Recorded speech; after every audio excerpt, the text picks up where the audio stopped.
Hello students, कैसे हैं आप लोग? Hope you are doing good. तो मैं डॉक्टर मीतू भावनानी, आपकी बायोलॉजी एजुकेटर, अगेन एनसीईआरटी दिल से पीवाईक्यूएस सीरीज में आपका हार्दिक स्वागत करती हूं। आप स्लाइड में देख रहे हैं कि मेरे साथ और भी बहुत बेहतरीन एजुकेटर्स इस सीरीज पे आते हैं, पढ़ाते हैं। तो मैं स्टूडेंट से कहूंगी कि इसकी कंसिस्टेंसी को आप भी मेंटेन करिए। सेशन में आइए, क्वेश्चंस अटेम्प्ट करिए, कमेंट बॉक्स में लिख लिए और अगर कोई सजेशंस हैं तो ज़रूर दीजिए। उससे हम लोग और आपके साथ जुड़ेंगे बहुत अच्छे से। चलिए students,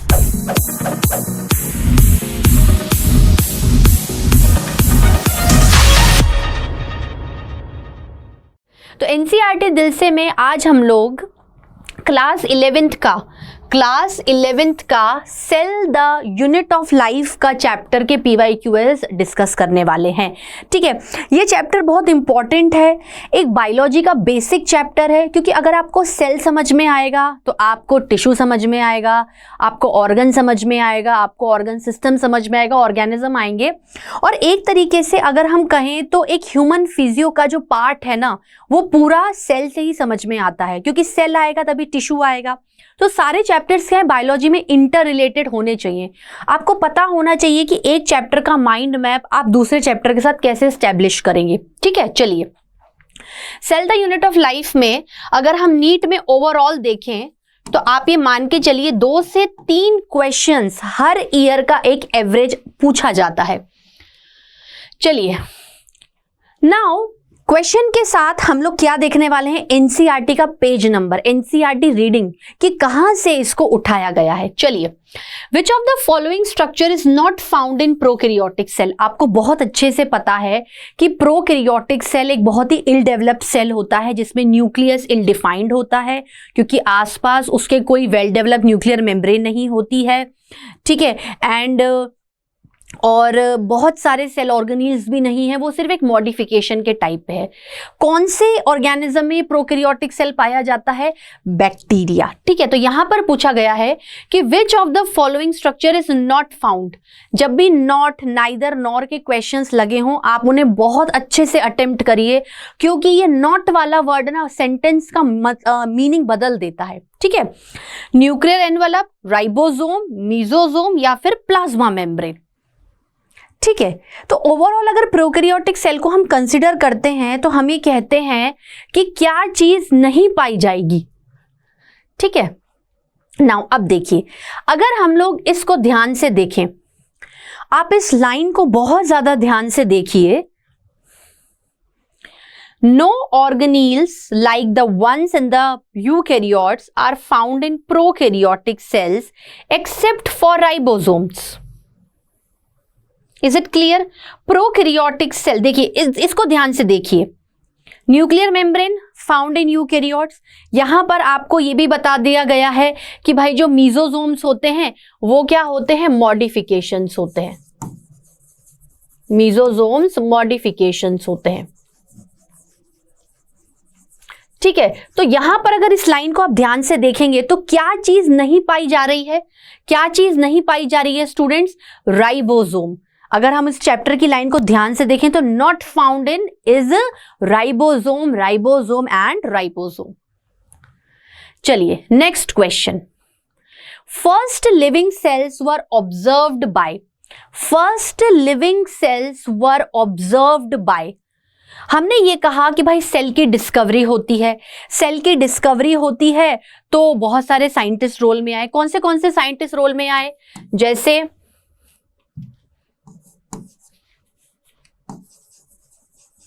Robert Hooke sir, Robert Brown sir, Anton von Leeuwenhoek. तो इन चारों साइंटिस्ट के बारे में इनमें बताया गया है। AV Leeuwenhoek, Robert Hooke, Rudolf Virchow and Robert Brown. तो ये 2016 का क्वेश्चन है, सेल यूनिट ऑफ लाइफ में पूछा गया है। तो यहां पर यह कि फर्स्ट लिविंग सेल किसने ऑब्जर्व किया? बिल्कुल एनसीईआरटी के इस लाइन में से उठाया गया है स्टूडेंट्स, एनसीईआरटी के इस लाइन में से उठाया गया। अगर आप बहुत ज्यादा ध्यान से देखें तो Anton von Leeuwenhoek, Anton von Leeuwenhoek first saw and described a live cell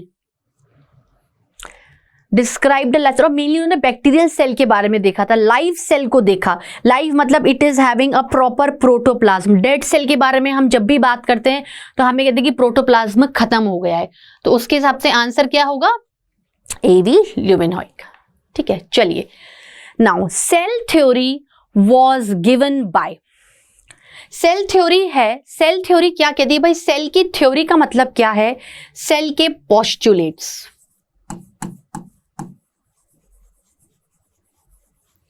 cell की थ्योरी का मतलब क्या होता है, सेल के पोस्टुलेट। कि साइंटिस्ट आए, उन्होंने ये बताया कि मैंने सेल को किस तरीके से डिस्कवर किया, हमने सेल को किस तरीके से ऑब्जर्व किया, और जो भी हमने ऑब्जर्व किया हम उसे बाकी लोगों को बताना चाहते हैं, हम उन्हें बाकी चीजों को समझाना चाहते हैं। ठीक है, आई मेरी बात समझ में। तो अब देखो cell theory was given by, अब देखो वैसे तो क्या है कि अगर आप सेल की थ्योरी को देखोगे तो शुरुआत में क्या हाइपोथेसिस दिया गया था, पर फिर सेल थ्योरी भी दे दी, फिर मॉडर्न सेल थ्योरी भी आई। ठीक है, जो क्या स्टेट कर रही है कि सेल एक बेसिक यूनिट है, सेल ऑर्गेनिजम्स को बनाता है, लिविंग ऑर्गेनिजम्स सेल्स के बने हुए हैं।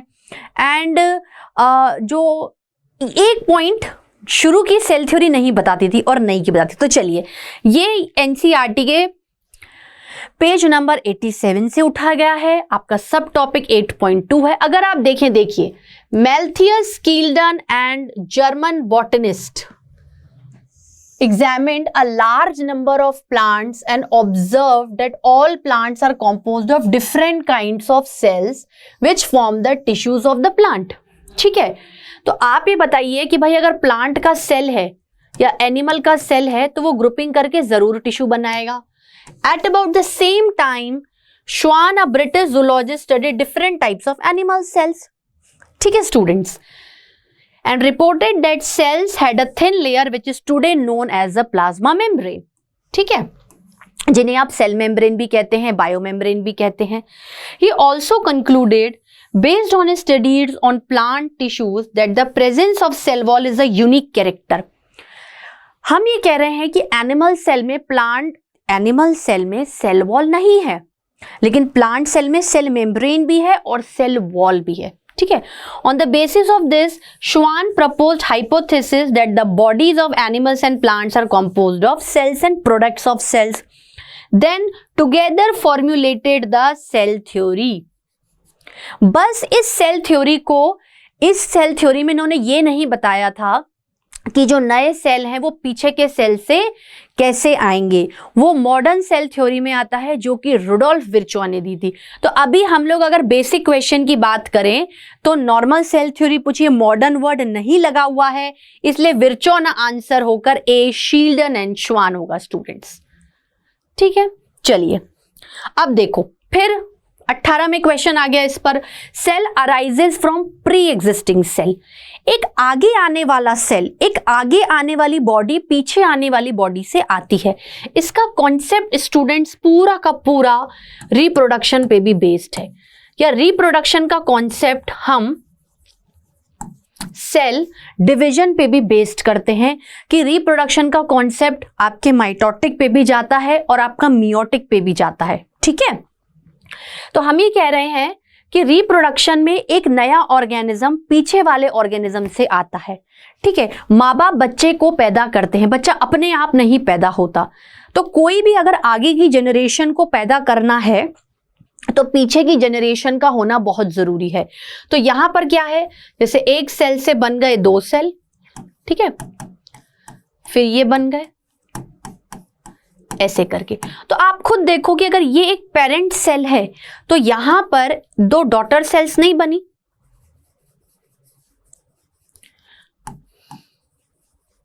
तो डॉटर सेल्स नहीं बनी, बिल्कुल बनी, दोनों डॉटर सेल्स बनी है। ठीक है, इज इट क्लियर? चलिए, है ना। तो अब ये बात कही है कि भाई जो cell arises from pre existing cell, इसको एक फ्रेज से भी नवाजा गया था, ओमनिस सेल्यूला ई सेल्यूला। ठीक है, तो ये सेल थ्योरी किसने दी? मॉडर्न वाली। अगर हम इसको बोलें तो अब ये मॉडर्न में आ जाती है, तो हैक्ल, विर्चॉय, हुक या शील्डन। अगेन एनसीईआरटी के कौन से पेज नंबर से ली गई थी? देखिए, अगर आप इसको ध्यान से देखें तो Schleiden and Schwann together formulated cell theory, पर ये सेल थ्योरी ये नहीं बता रही है कि नया सेल पिछले सेल से कैसे आएगा, सेल डिवीजन को डिफाइन नहीं कर रही है, तो इसको मॉडिफाई किया गया। न्यू सेल्स फॉर्म्ड बाय 1855 में विर्चो साइंटिस्ट आए थे, उन्होंने बताया था कि भाई जो शील्डन एंड श्वान ने सेल थ्योरी दी थी उसके पॉइंट्स भी एकदम करेक्ट हैं, उसके पॉइंट्स भी एकदम करेक्ट हैं, उसके पॉइंट्स भी क्या हैं स्टूडेंट्स, एकदम करेक्ट है, उनमें कोई दिक्कत नहीं है। लेकिन उन्होंने जो नहीं समझाया मैं समझा देता हूं, तो ये वाला फ्रेज आया, ठीक है। तो विर्चो, बी वाला ऑप्शन क्या होगा स्टूडेंट्स, विर्चो, ठीक है। Now largest isolated cell, largest isolated cell कौन सा होगा स्टूडेंट्स? माइकोप्लाज्मा, अगेन 2019 में पूछा गया, mycoplasma, ostrich, human red blood cell या नर्व सेल्स, ठीक है। बताइए, अगर हम इसे एनसीईआरटी देखें तो एनसीईआरटी पेज नंबर 88 में देखे रखा है, ठीक है, कि द लार्जेस्ट आइसोलेटेड सिंगल, देखो बिल्कुल एनसीईआरटी की लाइन में से उठाया गया है, इज एंड ऑस्ट्रिच, ऑस्ट्रिच का अंडा, ऑस्ट्रिच का अंडा, ठीक है स्टूडेंट्स। तो आंसर क्या होगा, ostrich egg, B is the correct answer. Is it clear? इतना समझ में आ रहा है? चलिए आगे क्वेश्चन देखते हैं। 2012 में पूछा गया है कि स्मॉलेस्ट सेल बताओ। 2012 में क्या पूछा गया कि स्मॉलेस्ट सेल बताओ, माइकोप्लाज्मा, नर्व सेल, अमीबा या फिर मीजोफिल सेल। देखो नर्व सेल्स क्या हैं, आपके न्यूरॉन है, माइकोप्लाज्मा क्या है, बैक्टीरिया है, मतलब a member of bacteria, amoeba अपना प्रोटिस्टा है, और मीजोफिल सेल आपके लीफ से रिलेटेड है, ठीक है, प्लांट से। तो अगर हम इसे देखें तो अगेन पेज नंबर 88 पे देके रखा है ना। Animal cells, non bounded cells greatly vary in size, mycoplasma the smallest cell 0.3 micrometre. Question इस पे भी बन सकता है, ठीक है, क्वेश्चन इस पे भी बन सकता है। माइकोप्लाज्मा को पीपीएलओ भी कहते हैं।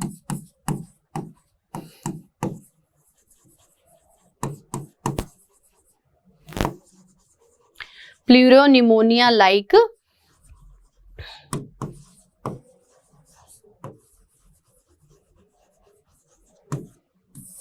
ऑर्गेनिजम्स, ठीक है। Now again cell theory states that, NEET UG 2013 का क्वेश्चन है, all cells have nucleus, cells are structural and function unit of life. क्या ये स्टेट करती है ऑल सेल्स आर लिविंग या ऑल? मतलब सेल थ्योरी क्या ये तीनों पॉइंट बताती है कि सेल के पास क्या है, सेल के पास क्या है स्टूडेंट्स, न्यूक्लियस, ठीक है। सेल हमारी बॉडी की basic functional structural unit of life है, या फिर ऑल सेल्स आर लिविंग, अगर सेल है और उसमें अभी डेडनेस नहीं आ रही तो लिविंग ही होगा, ठीक है। चलिए, तो अगर हम इसको देखें तो ये एनसीईआरटी पेज नंबर 88 पे देके रखा है, ठीक है। देखिए यहां पर ये पूरी सेल थ्योरी समझाई पहले शील्डन एंड श्वान ने, देन रुडोल्फ विर्चो सर आए, तो इन्होंने क्या बोला, all living organisms are composed of cells and products of cells, cell arises from preex. तो ये दोनों पॉइंट बता रहे हैं कि भाई ये सब सही है, तो आंसर क्या जाएगा, ऑल, ठीक है स्टूडेंट्स, गॉट माय पॉइंट। चलिए, now cell membrane is composed of, NEET UG 2020 का क्वेश्चन है, बहुत इंपॉर्टेंट क्वेश्चन है। Cell membrane is composed of, आपको पता है सेल मेम्ब्रेन कहां कहां होगी? भाई सेल मेम्ब्रेन आपके मोनेरा में होगी, सेल मेम्ब्रेन सब में होती है, प्रोटिस्टा में भी होगी, फंजाई में भी होगी, प्लांटे में भी होगी, और एनिमिलिया में भी होगी, ठीक है। बस एनिमिलिया में सेल वॉल का कॉन्सेप्ट नहीं आता है स्टूडेंट्स, तो ये जो अपनी जो सेल मेम्ब्रेन होती है, इसका क्या स्ट्रक्चर होता है ओवरऑल देखा जाए तो? Bilayer of lipids with protein embedded in it,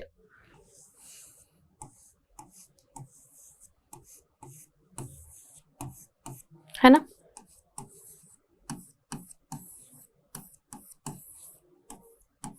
ये देखो, ये प्रोटीन्स, ये लिपिड लेयर हो गई,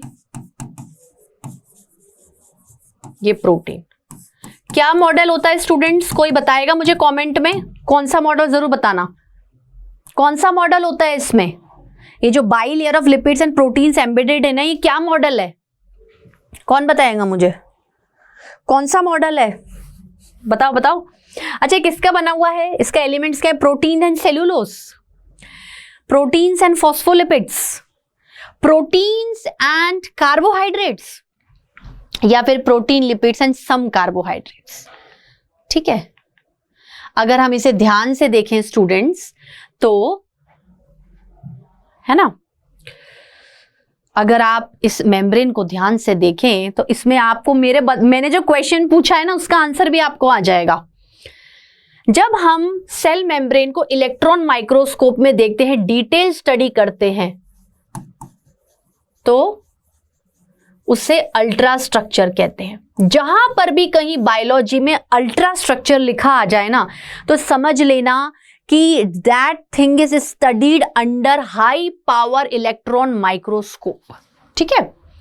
meanwhile chemical studies on sale membrane, specially in human red blood cells, enabled the scientists to deduce the possible structure of plasma membrane।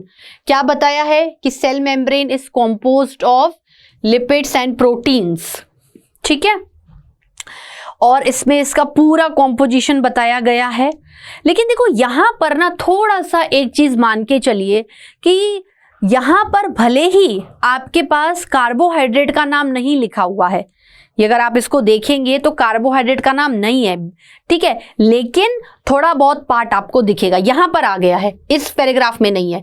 Letter biochemical investigation clearly revealed that the cell membrane also possesses protein and carbohydrate. ये next line में दे रखा है। मतलब आपकी जो cell membrane है उसका कॉम्पोजिशन क्या है, उसमें प्रोटीन भी है, उसमें लिपिड भी हैं और कार्बोहाइड्रेट्स भी हैं। ठीक है, चलिए तो आंसर क्या होगा? Protein, lipid and some carbohydrate, D option. Now which one of the following organelles in the figure correctly matches with its function? This is the last question for this today's Cell the Unit of Life PYQS series. ठीक है, which one of the following organelles in the figure correctly matches with its function? बताइए। देखो यहां पर हमने एक diagram दिया हुआ है कि ये क्या है, ये एक न्यूक्लियस है। ये क्या है स्टूडेंट्स? एक न्यूक्लियस है। न्यूक्लियस का स्ट्रक्चर कैसा होता है कि भाई देखो ये ऐसा लेयर है ना, डबल मेम्ब्रेनस,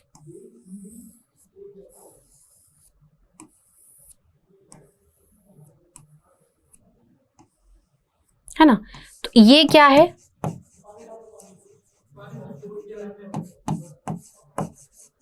न्यूक्लियर पोर है। ठीक है, तो ये क्या है? डबल मेम्ब्रेनस है। ये क्या है? डबल मेम्ब्रेनस न्यूक्लियर मेम्ब्रेन है। ये इसकी आउटर मेम्ब्रेन हो गई,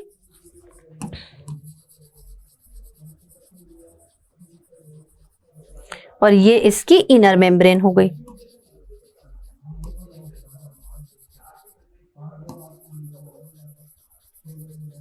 ठीक है, अब क्या है, इस न्यूक्लियर मेम्ब्रेन से ही आपकी ये ER स्टार्ट हो जाता है बनना। अगर ER के ऊपर राइबोसोम होगा तो वो रफ एंडोप्लाज्मिक रेटिकुलम होगा, अगर राइबोसोम नहीं होगा तो वो स्मूथ होगा। ठीक है, और उसी से ही आपका गोल्जी एपरेटस भी बन जाता है। ठीक है, तो ये पूछा गया है कि भाई इसमें जो भी आपकी फिगर में जो ऑर्गेनील्स दे रखे हैं क्या वो करेक्टली मैच होते हैं फंक्शन के साथ? RER, एक तो क्या है न्यूक्लियस दे रखा है मेनली, तो RER, और आपको गोल्जी एपरेटस पे फोकस करना है। ठीक है, किस पे करना है? RER और गोल्जी एपरेटस। ठीक है, चलिए क्या होगा, देखो रफ एंडोप्लाज्मिक रेटिकुलम क्या फॉर्मेशन ऑफ ग्लाइकोप्रोटीन करता है, Golgi apparatus formation of glycolipids करते हैं। गोल्जी एपरेटस प्रोटीन सिंथेसिस करते हैं या आरईआर प्रोटीन सिंथेसिस, आपको बेस्ट आंसर बताना है। ठीक है, तो बेस्ट आंसर क्या होगा, देखो ये आपका एंडोप्लाज्मिक रेटिकुलम के बारे में बताया गया है। ठीक है, इलेक्ट्रॉन माइक्रोस्कोप ने आपको बताया कि ये चीज है। अब आपको क्या करना है कि RER mainly frequently observed in the cells actively involved in protein synthesis RER का फंक्शन है। और अगर गोल्जी एपरेटस का देखें तो इनका मेनली फंक्शन क्या है स्टूडेंट्स, इनका क्या है मेनली फंक्शन, पैकेजिंग। इनका मेनली फंक्शन क्या है, पैकेजिंग। ठीक है, तो अब ऑप्शंस पे जाइए।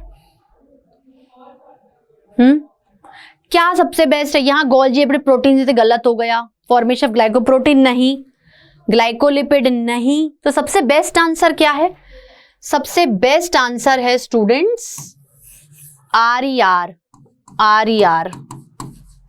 प्रोटीन बनाएगा। और यही प्रोटीन आगे चल के बहुत सारी चीजों में हेल्प करेंगे स्टूडेंट्स। तो मैं उम्मीद करूंगी कि ये सेशन आपको अच्छा लगेगा, इसे दोबारा देखिए, क्वेश्चन सॉल्व करिए, कमेंट में लिखिए, और अगर आपको और भी बेस्ट चाहिए तो आप जरूर सजेशंस अपने कमेंट बॉक्स में लिखिए। ठीक है students, till then bye bye, have a nice day.